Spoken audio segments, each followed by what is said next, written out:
따르면 부조리로 가득 찬 세상일 것입니다.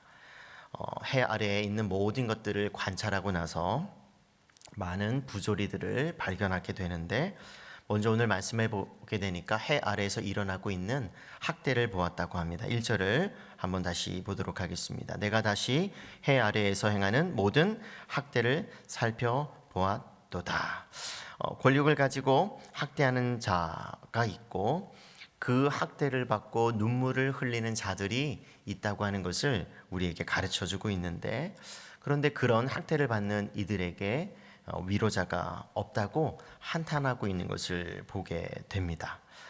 이처럼 정의가 실현되어야 하는 곳에 학대가 있고 악이 가득 차며 또 사랑이 또 실현되어야 하는 곳에 학대뿐만 아니라 억압이 있다는 것을 본 것이죠.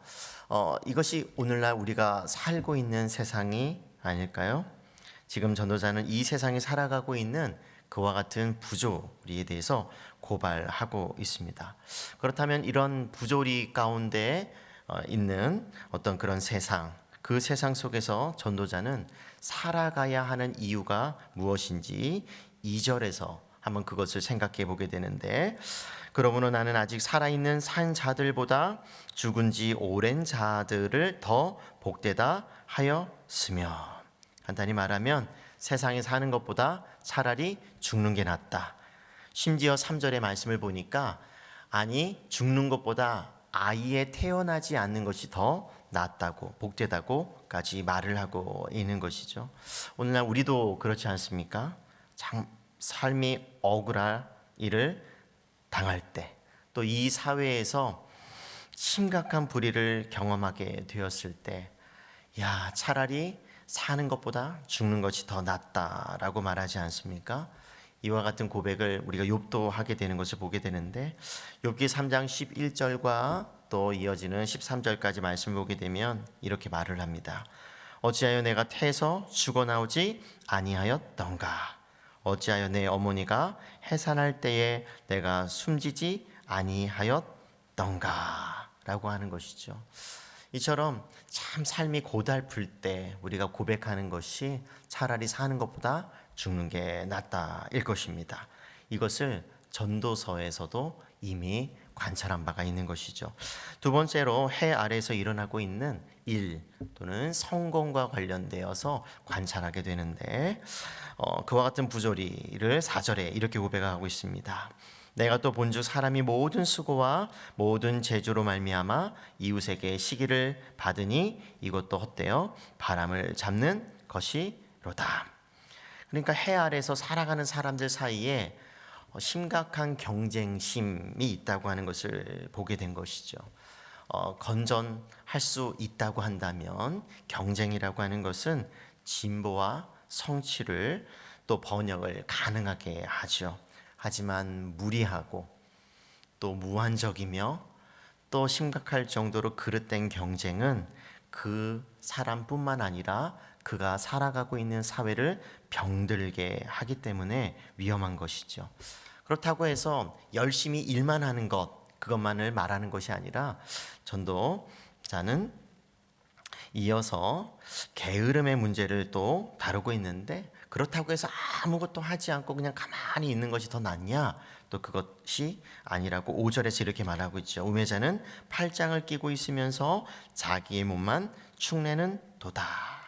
그러니까 가만히 있게 되면 그것은 자신의 살을 깎아먹는 것과 같다. 그처럼 파멸을 가져오게 될 것을 우리에게 말해주고 있는 것이죠. 그래서 이처럼 이기심과 경쟁심 때문에 쉬지 않고 열심히 일만 하는 것, 그것 또한 바람을 잡는 것이며, 또 평생 동안 또 아무 일도 하지 않고 가만히 있는 것도 그것이 복되지 않다고 우리에게 말하는 것이죠. 그렇다면 이런 균형이 중요한데, 그러면 어떻게 하는 게 더 낫냐? 6절에 이렇게 가르치고 있습니다.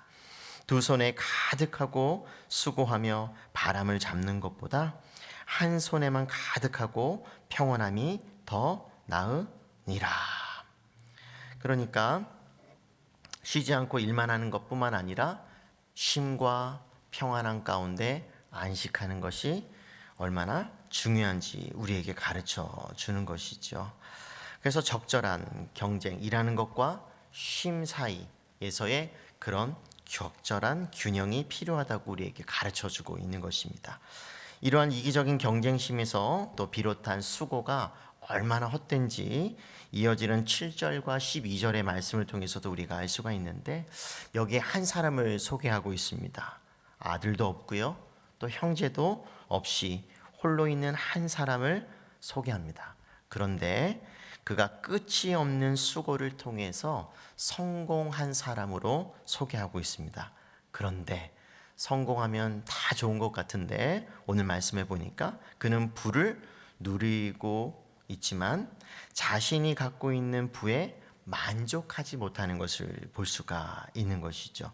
그러니까 누구를 위해서 수고하는지도 모르는 채 열심히 수고하여 성공이라고 하는 이름만 가지고 있는 한 사람이라고 우리에게 소개하고 있는 것이죠. 우리 8절인데요. 우리 같이 한번 읽어볼까요? 시작. 어떤 사람은 아들도 없고 형제도 없이 홀로 있으나 그의 모든 수고에는 끝이 없도다.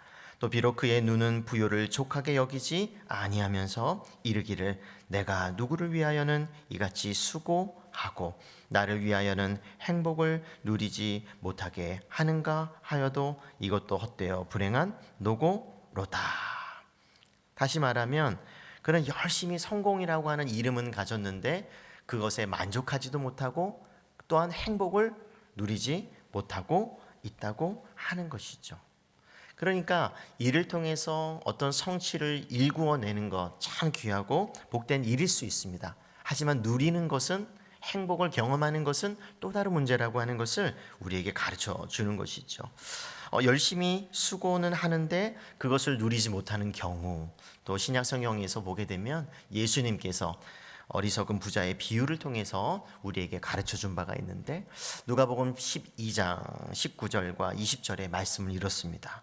또 내가 내 영혼에게 이르되 영혼아 여러 해 쓸 물건을 많이 쌓아두었으니 평안히 쉬고 먹고 마시고 즐거워하자 하리로다. 열심히 수고해서 이제 창고도 가득 먹을 것뿐만 아니라 정말 이제는 부유하게 되었다고 하는 것이죠. 그런데 20절의 말씀이죠. 하나님은 이르시되 어리석은 자여 오늘 밤에 내 영혼을 도로 찾으리니 그러면 내 준비한 것이 누구의 것이 되겠느냐 하셨으니, 모으는데 막 열심히 열중했다는 것이 이제 가득 채웠다는 것이요. 이제는 좀 덜 수고하고 살만한 때가 되었는데 하나님께서 그 영혼을 취하시겠다. 그러면 그 취하게 되면 너가 여태까지 쌓아놓은 것은 그것이 누구의 것이 되겠느냐. 그것을 누리지 못하는 어리석은 부자의 경우에 해당이 되는 것이죠. 이처럼 수고하여 열매를 많이 맺을 수 있지만 그것을 누릴 수 없는 경우도 있다고 하는 것을 우리에게 가르쳐 주는 것이죠. 이와는 대조적으로 9절에서 12절에 보게 되면 혼자 열심히 이렇게 살아가는 것이 아니라 함께 살아가면서 그 유익을 누리고 있는 사람을 우리에게 소개해주고 있는데요. 유사한 속담으로 보게 되면 백지장도 맞들면 낫다라는 속담이 있습니다. 아무리 쉬운 일이라고 하더라도 혼자 하는 것보다 여럿이 힘을 모아 함께하면 더 낫다는 뜻이죠. 이처럼 전도서는 한 사람이 독립적으로 아주 그냥 경쟁하며 사는 것보다 두 사람이 서로 의존하면서 살아가는 것이 더 낫다고 우리에게 가르쳐 주는데, 우리 9절 다 같이 한번 읽어볼까요? 시작. 두 사람이 한 사람보다 나음은 그들이 수고함으로 좋은 상을 얻을 것임이라. 이거 상을 얻는다, 누군가 상을 주는 것이죠. 결국 수고의 열매는 받아 누리는 것이라고 하는 것을 우리에게 보여주는 말씀이기도 하죠. 그래서 자신의 이 두 손에만 가득 채우려고 할 때는 어떤 만족도, 행복도 누리지 못하지만 두 사람이 서로 의존하고 또 힘을 합쳤을 때 거기서 오는 유익을 함께 누릴 수 있다고 우리에게 가르쳐 주는 것이죠. 이처럼 성경을 보게 되면 혼자 독단적으로 열심히 수고하고 또 경쟁심 때문에 그릇된 마음으로 막 그의 것에 달려가는 것을 이렇게 좋다고 보지 않습니다. 오히려 공동체성을 강조하게 되는데 서로 지탱하고 또 서로 돌보는 어떤 그런 공동체를 하나님께서는 우리에게 원하신다라고 하는 것이죠. 그래서 고린도전서 12장 25절과 26절에 보게 되면 이렇습니다. 몸 가운데서 분쟁이 없고 오직 여러 지체가 서로 같이 돌보게 하셨느니라. 만일 한 지체가 고통을 받으면 모든 지체가 함께 고통을 받고 한 지체가 영광을 얻으면 모든 지체가 함께 즐거워하느니라. 여기서 서로 같이 함께 고통도 함께 영광도 함께 받는 그와 같은 교회 공동체로 하나님께서는 부르셨다고 하는 것이죠.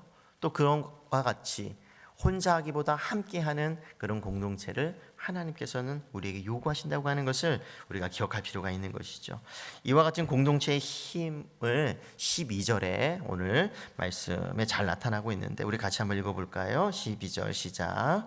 한 사람이면 패하겠거니와 두 사람이면 맞설 수 있나니 세 겹줄은 쉽게 끊어지지 아니하느니라.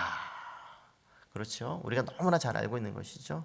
종이 한 장 찢는 것은 너무나 쉽습니다. 근데 그 종이가 한 장, 두 장, 10장, 100장이 되면 찢을 수 없는 것처럼 줄도 그렇죠. 한 줄은 실도 한 가닥은 끊기 쉽지만 그것이 여러 개가 모이면 끊기 어려운 그런 경우가 생기지 않습니까?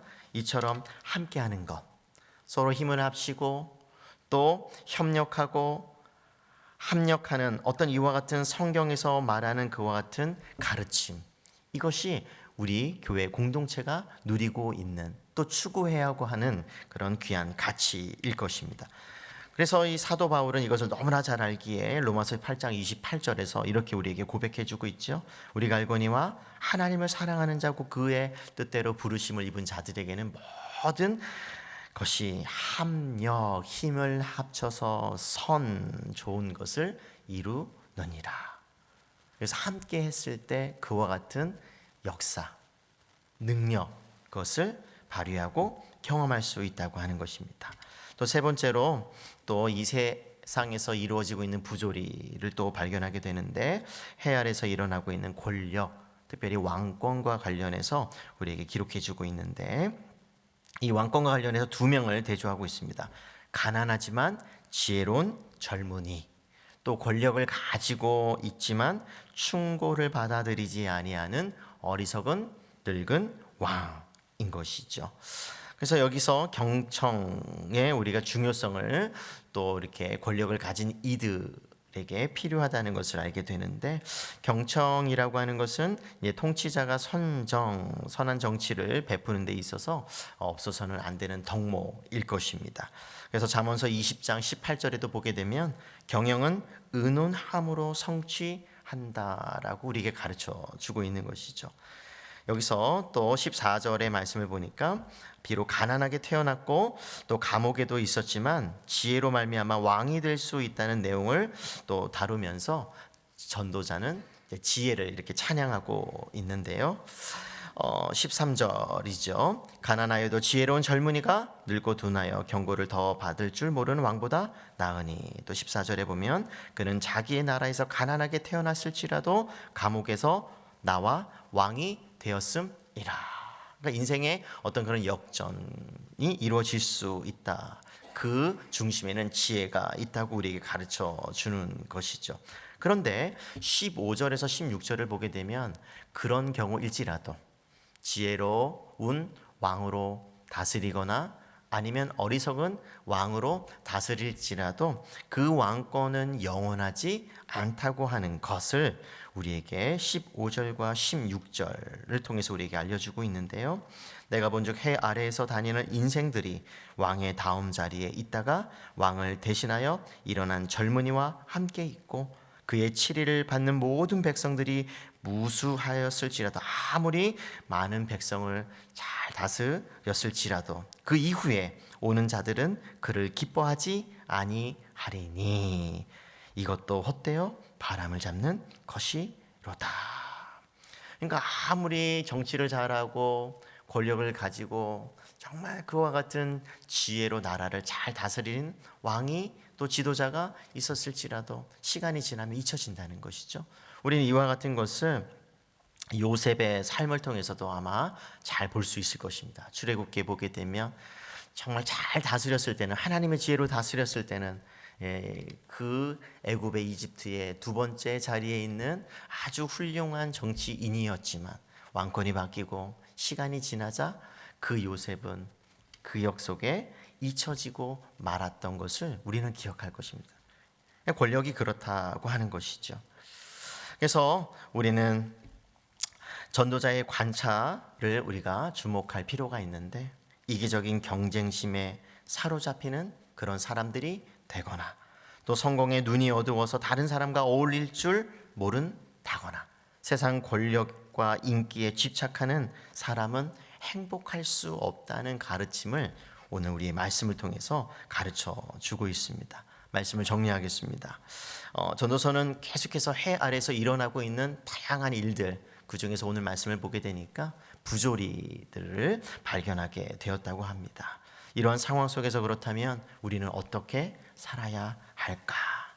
위로자가 없는 세상에서 위로자의 삶을 살아야 할 것입니다. 고린도후서 1장 3절의 말씀을 보니까 하나님께서 바로 위로의 하나님이시기 때문이죠. 우리가 모시는 그 하나님, 그 위로의 하나님을 우리가 섬긴다고 한다면 우리도 그와 같이 위로하는 삶을 살아야 할 것입니다. 또 이기심과 무한 경쟁으로 치닫는 그런 세상 속에서도 이기심이 아니라 이타심을 가지고 남을 위해서도 일할 수 있어야 할 것입니다.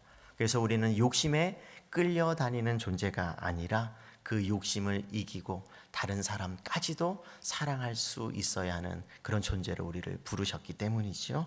야고보서 1장 15절의 말씀입니다. 욕심이 잉태한 즉 죄를 낳고 죄가 장성한 즉 사망을 낳느니라. 또 홀로 성공 가도로 달리려는 세상에서 다른 사람들과 함께 살아가는 법을 터득해야 할 것입니다. 서로 의존하고 보살피고 도와주는 그런 복된 삶을 우리가 살아야 하는 것이죠. 또 영원하지 않은 권력 앞에서도 굴하지 아니하고 또 그 유한함을 인정하면서 영원하신 하나님을 우리가 의지하는 그와 같은 삶을 살아야 할 것입니다. 하나님께서는 이런 교회로 우리를 부르셨기 때문이죠.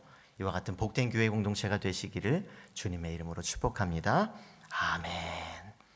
우리가 아까 불렀던 찬송인데요, 새 찬송가 218장